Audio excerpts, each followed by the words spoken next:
Você está no canal Sabedoria Sem Limites. Conhecimento para crescer de forma infinita. Bem-vindo ao canal Sabedoria Sem Limites. Neste bônus especial do Sistema da Chave Mestra, você ouvirá as perguntas feitas por correspondência ao autor, Charles F. Haanel, com esclarecimentos diretos sobre os princípios ensinados ao longo da obra. Inscreva-se no canal, deixe seu like e vamos à leitura. Perguntas feitas por correspondência. Algumas perguntas feitas por correspondentes, com as respostas dadas pelo Sr. Charles F. Haanel, autor e expositor de The Master Key System, o Sistema da Chave Mestra. Ao nos referirmos às mentes subconsciente e consciente, ou objetiva e subjetiva, qual é a expressão tecnicamente correta? Temos duas mentes que, embora relacionadas, são distintas, ou temos uma mente com duas funções distintas? A expressão correta é: temos uma mente com duas funções distintas. Não existem duas mentes. O diabo na religião, o negativo na ciência e o mal na filosofia são meramente manifestações imaginárias da energia do pensamento, ou devemos classificá-los como manifestações reais, embora erradas? Se tudo o que temos e somos, todos os nossos poderes, vêm de uma única fonte eterna, a que devemos atribuir essas entidades imaginárias? Estas não são entidades imaginárias, são simplesmente perversões. Se você usa a eletricidade para a luz, você a chama de boa.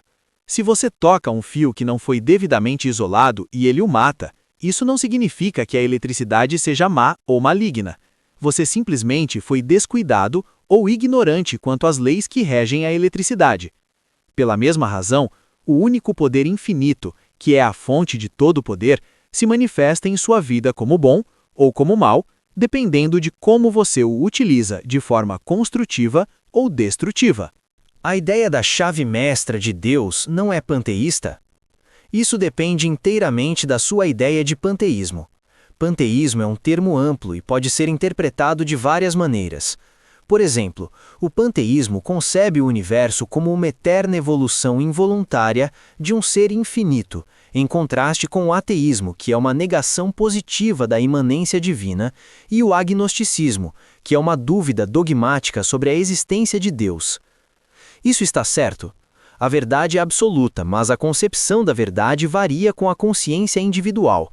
Portanto, ninguém pode dizer quando a verdade última foi alcançada, porque ninguém pode dizer quando a consciência individual se desenvolveu ao ponto em que um desenvolvimento adicional é impossível. Sim, a verdade é absoluta, mas a concepção da verdade varia com a consciência individual. Por outro lado, a verdade não é uma questão de crença, é uma questão de demonstração. Não é uma questão de autoridade, mas de percepção. Como o verdadeiro eu é espiritual e, portanto, perfeito, e já que ele controla e dirige tanto o corpo quanto a mente, como é que vemos resultados tão imperfeitos? Não vemos resultados imperfeitos. Não vemos nada além da perfeição. Perfeição significa que a lei opera com precisão imutável. A lei espiritual sempre opera perfeitamente. Se o indivíduo pensa de forma construtiva, os resultados são construtivos e harmoniosos. Se ele pensa de forma destrutiva, colhe exatamente o que semeou. A lei funciona perfeitamente. Não vemos absolutamente nenhum resultado imperfeito. Podemos escolher livremente o que pensar, mas o resultado do nosso pensamento é governado por uma lei imutável. O que é a vida?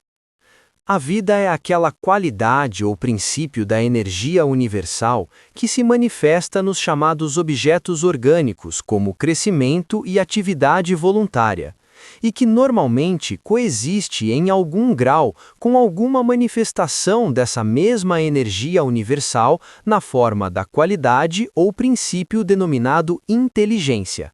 Você deve entender que existe apenas um princípio supremo, que escapa à compreensão de sua natureza essencial. Ele é o absoluto. O homem só pode pensar em termos do relativo. Portanto, às vezes o define como inteligência universal, substância universal, éter, vida, mente, espírito, energia, verdade, amor, etc. Sua definição particular em qualquer momento é governada pela relação particular dos fenômenos do ser em que ele pensa sobre esse princípio naquele instante. Como a lei que governa o sucesso ou a prosperidade é colocada em operação? O cérebro humano é o mecanismo mais fino e vibrante que existe. Cada vez que você pensa, envia uma mensagem para a energia informe da qual e pela qual todas as coisas são criadas. Isso inicia uma cadeia de causalidade, que se relaciona com as coisas que correspondem à imagem do seu pensamento. Se seu pensamento for suficientemente refinado e concentrado, você rapidamente será colocado em harmonia com o objeto do seu pensamento. Caso contrário, será necessário mais tempo. A maioria das pessoas concentra-se intensamente na carência, limitação, perda e desarmonia de todo tipo e, portanto, atrai essas condições. Algumas poucas concentram-se no sucesso, prosperidade e condições harmoniosas em geral e descobrem que seu ambiente reflete a qualidade de seu pensamento.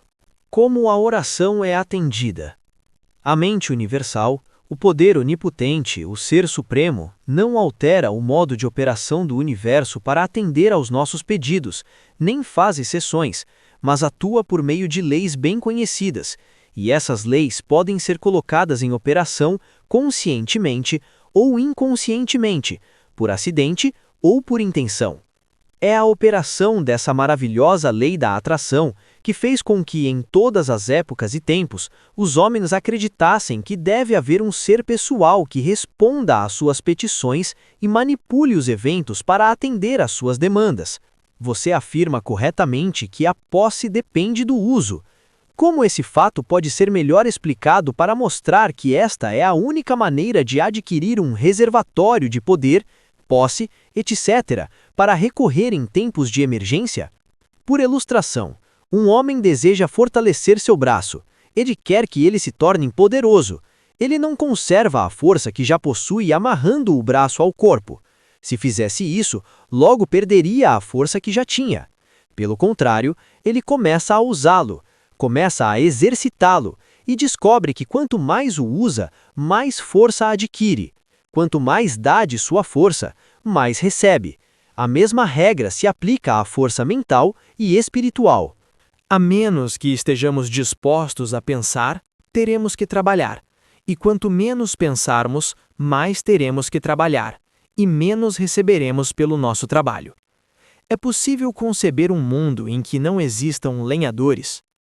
O pensamento já retirou muito do trabalho árduo, mas muito do chamado gerenciamento científico e dos sistemas de eficiência em engenharia trata milhões de seres humanos como meras máquinas capazes de realizar mais ou menos movimentos por hora. Trabalhar é servir, e todo serviço é honroso, mas um lenhador contempla o serviço cego em vez do serviço inteligente. O trabalho é um instinto criativo em manifestação. Devido às mudanças ocorridas no mundo industrial, o instinto criativo não encontra mais expressão. Um homem não pode construir sua própria casa, nem sequer fazer seu próprio jardim, e não pode dirigir seu próprio trabalho. Assim, é privado da maior alegria que pode vir ao homem, a alegria de realizar, criar e concretizar. E esse grande poder é pervertido e canalizado para fins destrutivos.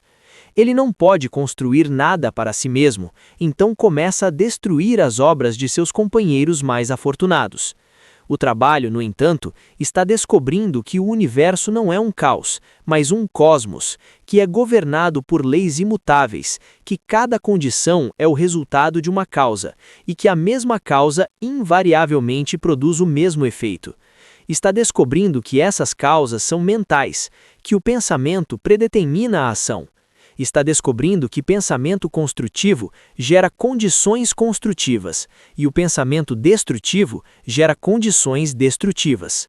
Você diz que a vida é um desdobramento, não uma acumulação.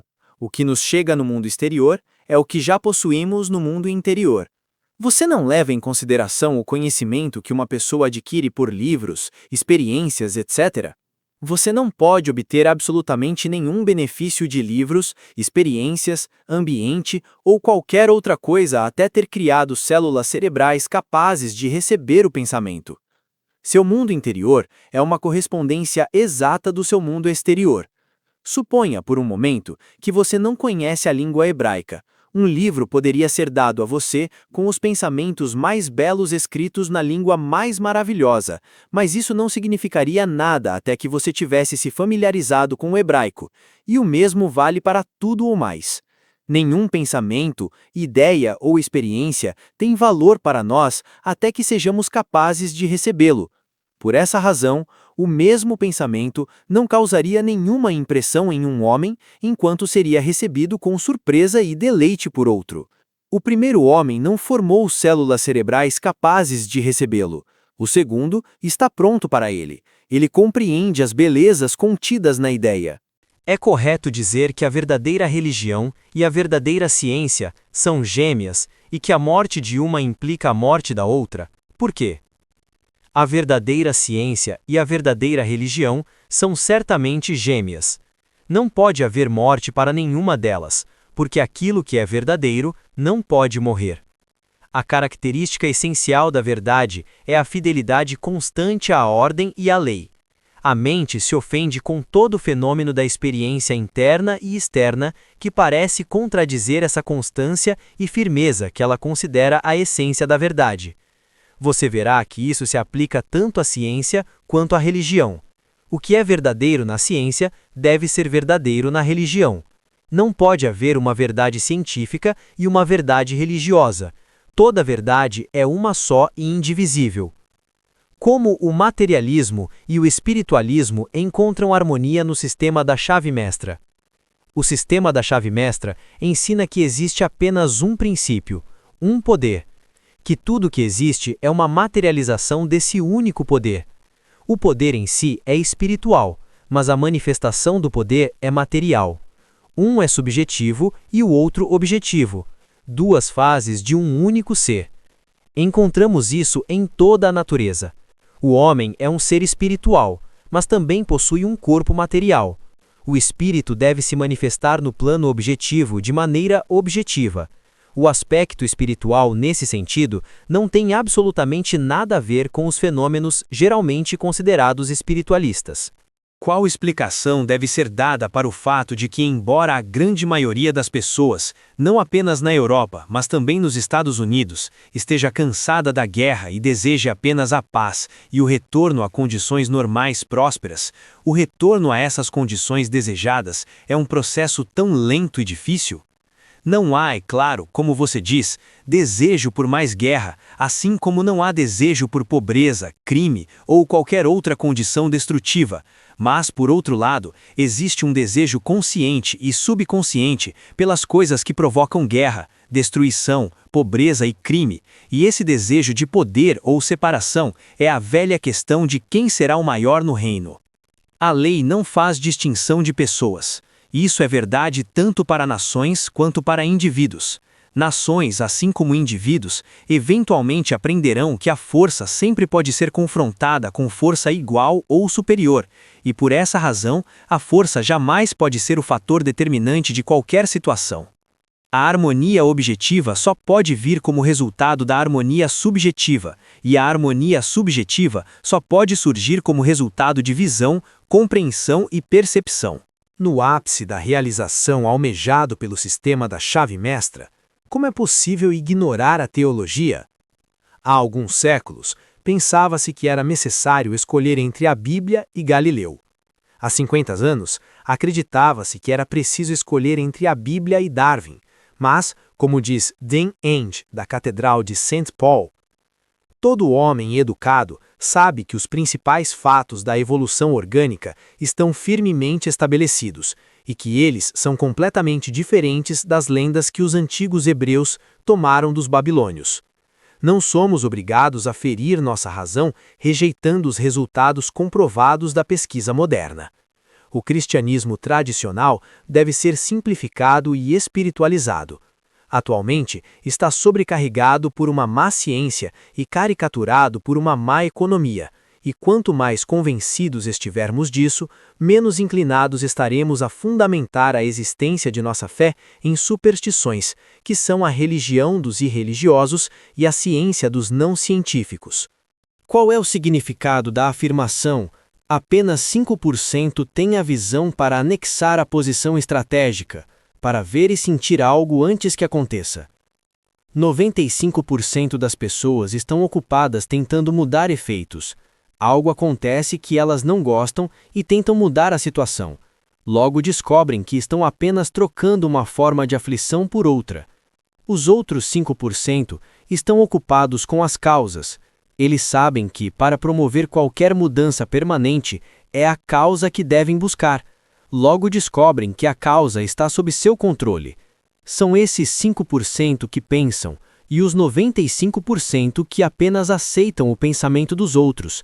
Somente aqueles que pensam podem ver e sentir algo antes que aconteça. O que, mais explicitamente, deve ser entendido pelo termo polaridade aplicado ao processo mental. Polaridade é a tendência ou inclinação de um pensamento ou sentimento em uma direção particular. Quando pensamos continuamente ao longo de certas linhas, o pensamento se torna polarizado. Podemos ver outros pontos de vista diferentes com dificuldade, ou nem conseguimos percebê-los. O que é a verdade? A verdade é a condição imperativa de todo bem-estar. Com certeza, conhecer a verdade e manter-se firmemente sobre ela é uma satisfação incomparável.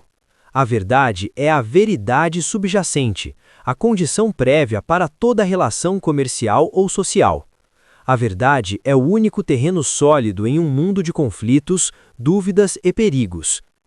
Todo ato que não esteja em harmonia com a verdade, seja por ignorância ou por intenção, corta o solo debaixo de nossos pés.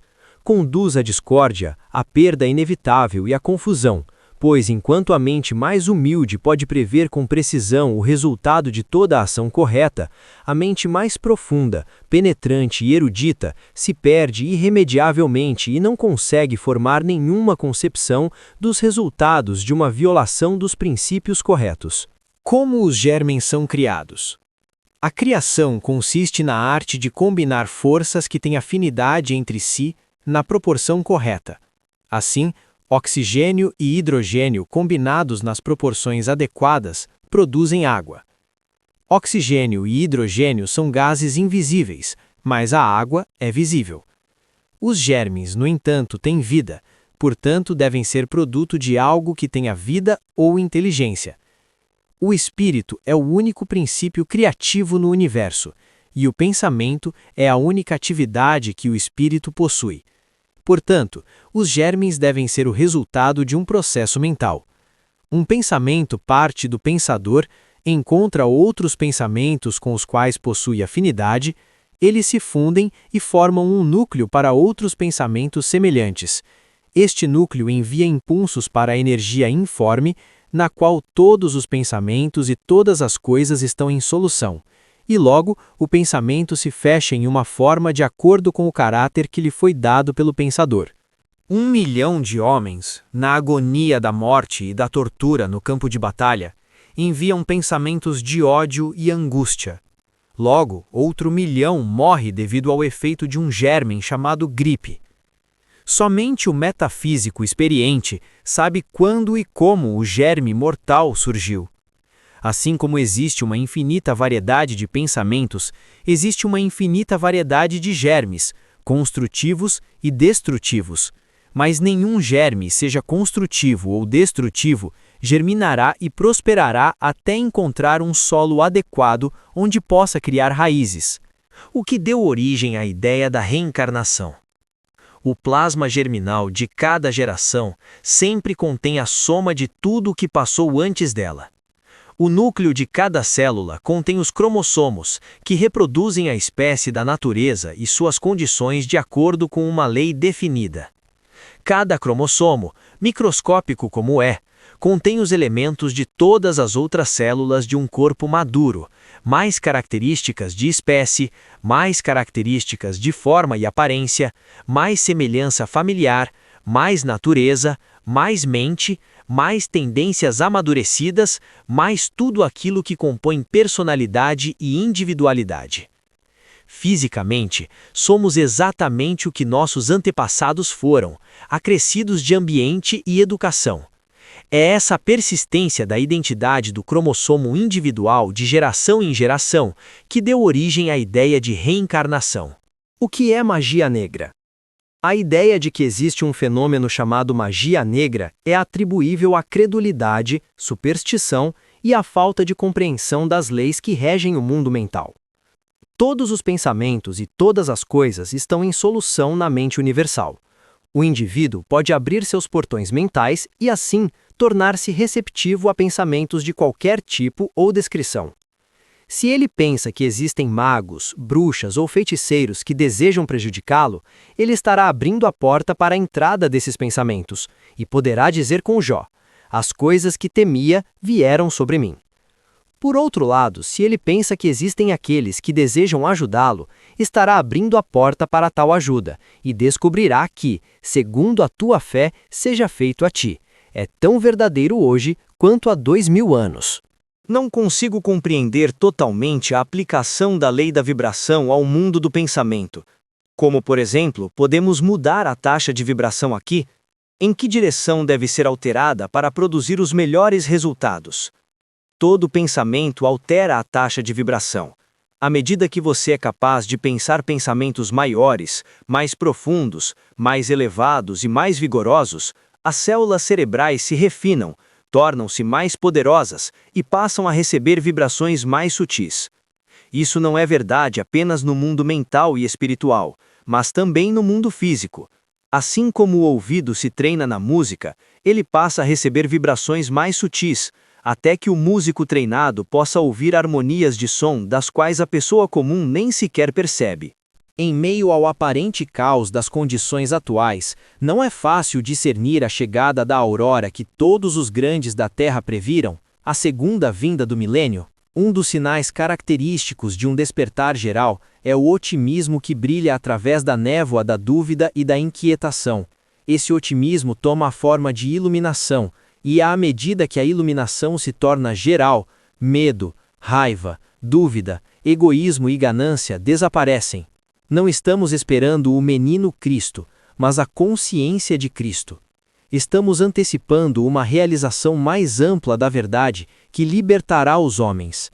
Pode haver um homem ou uma mulher que primeiro perceba essa verdade na nova era, o que é pouco provável, mas a preponderância das evidências aponta para um despertar mais geral para a luz da iluminação.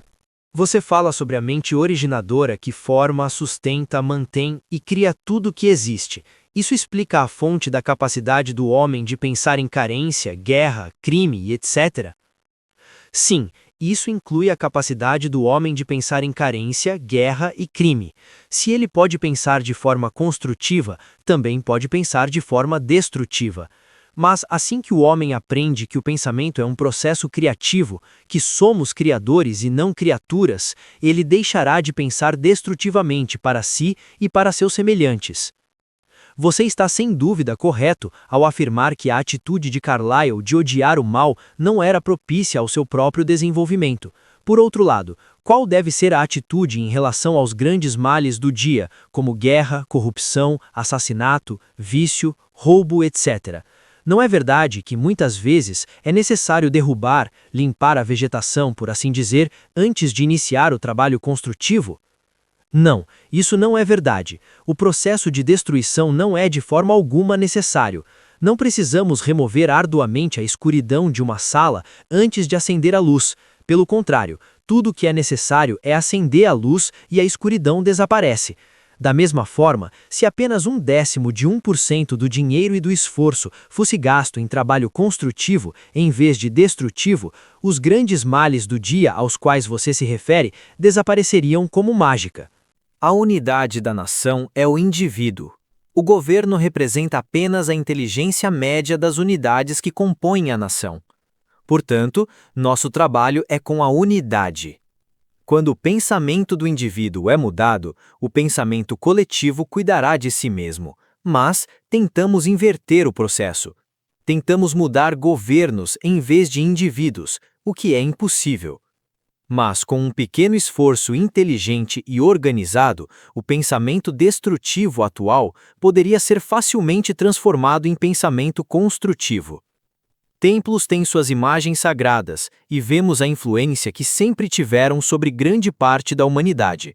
Mas, na verdade, as ideias e imagens nas mentes dos homens são os poderes invisíveis que os governam constantemente, e a eles todos obedecem universalmente. Jonathan Edwards. Encerramos este bônus de O Sistema da Chave Mestra, com respostas diretas de Charles F. Haanel às perguntas de seus leitores. Recomendamos rever a playlist completa para aprofundar e consolidar esses ensinamentos. Inscreva-se no canal e deixe seu like nesse vídeo. Se quiser assistir nossos lançamentos com prioridade exclusiva, torne-se membro do canal no comentário abaixo, para esse e mais benefícios. Obrigado por acompanhar o canal Sabedoria Sem Limites Brasil.